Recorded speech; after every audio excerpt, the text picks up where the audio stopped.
semuanya, kembali lagi ke channel ini. Di video kali ini saya akan membuat tutorial zoom in di After Effects.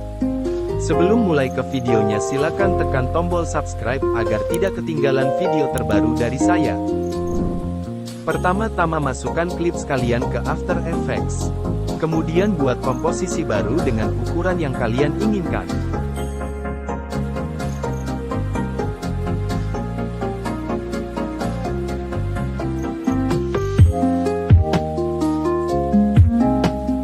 Kalian pergi ke transform, di bagian scale dan position klik gambar seperti stopwatch.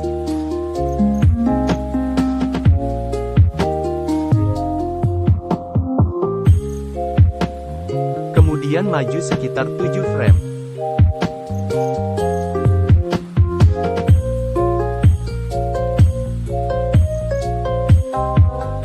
Kemudian perbesar gambar dengan scale dan atur posisi dengan position.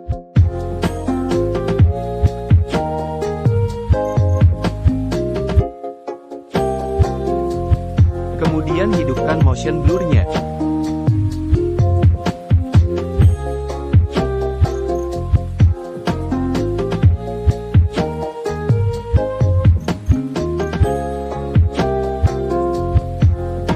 Sekian video dari saya, semoga video ini bermanfaat bagi Anda. Sebelum mengakhiri video ini, jangan lupa untuk memencet tombol subscribe agar tidak ketinggalan video dari channel saya.